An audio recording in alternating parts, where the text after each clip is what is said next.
Welcome to 99 TV legal. నేను లక్ష్మి. న్యాయం కోసం పోరాడే గొంతు కాదు, చట్టం ముందు బాధితుల పక్షాన నిలిచే ధైర్యం ఆమె. కానీ అదే చట్టం ఆమెను కాపాడలేకపోయింది. రక్షణ కోరిన న్యాయవాది రక్తపు మడుగులో అచేతనంగా పడి ఉన్న దృశ్యం ఇప్పుడు యావత్ తెలంగాణను ఉలిక్కిపడేలా చేసింది. ఒక న్యాయవాది హత్యతో ఆ గ్రామం భయంతో వణికిపోయింది. ఒక కుటుంబం చీకటిలో మునిగిపోయింది. న్యాయవాది స్వప్న హత్య ఇది కేవలం ఒక నేరం కాదు, వ్యవస్థ వైఫల్యానికి నిలువుటద్దం. రాష్ట్రం మొత్తం ఒకే ప్రశ్న అడుగుతోంది. రక్షణ కోరిన ఒక మహిళా న్యాయవాదిని పోలీసులు రక్షించగలిగారా, లేక వ్యవస్థే విఫలమైందా?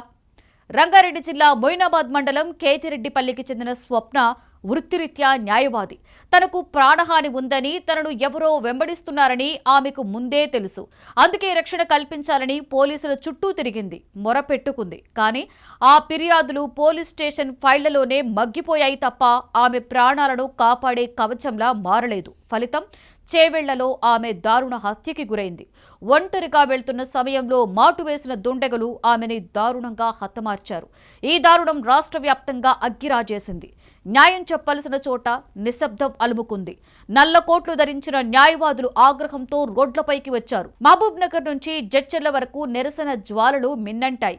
మహబూబ్ నగర్ ఎస్పీ కార్యాలయాన్ని న్యాయవాదుల సమైక్య రాష్ట్ర అధ్యక్షుడు అనంతరెడ్డి ఆధ్వర్యంలో వందలాది మంది న్యాయవాదులు ముట్టడించారు. పోలీసులు స్పందించి ఉంటే స్వప్న ఈ రోజు మన మధ్య ఉండేదని, ఇది ముమ్మాటికి పోలీసుల నిర్లక్ష్యమేనని వారు గర్జించారు. చట్టాన్ని కాపాడే వారికే రక్షణ లేకపోతే సామాన్యుల పరిస్థితి ఏమిటి అని ప్రశ్నించారు. అటు జడ్చర్లలోనూ బార్ అసోసియేషన్ అధ్యక్షుడు మాలిక్ షాకీర్ ఆధ్వర్యంలో కోర్టు విధులను బహిష్కరించారు.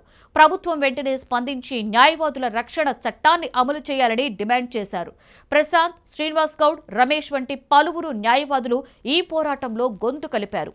స్వప్న హత్యపై దర్యాప్తు కొనసాగుతోంది. కానీ న్యాయవాదుల మాటలో చెప్పాలంటే ఇది కేవలం దర్యాప్తుతో ముగిసిపోయే కేసు కాదు, ఇది ఒక హెచ్చరిక. వ్యవస్థలకు ఇచ్చిన చివరి అలారం. రక్షణ కోరిన ఓ మహిళకు రక్షణ ఇవ్వలేకపోయిన పోలీసు వ్యవస్థను ప్రజలు ప్రశ్నిస్తున్న రోజు. ప్రాణభయం ఉందని ఫిర్యాదు చేసినా పట్టించుకోని వ్యవస్థ తీరుపై ఇప్పుడు సర్వత్రా విమర్శలు వ్యక్తమవుతున్నాయి. స్వప్న మరణం ఒక హెచ్చరిక.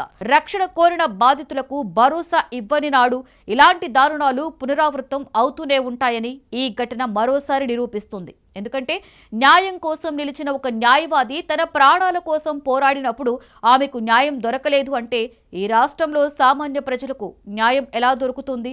ఇకనైనా ప్రభుత్వం మేల్కొంటుందా? న్యాయవాదుల రక్షణ కోసం బలమైన చట్టాన్ని తీసుకొస్తుందా?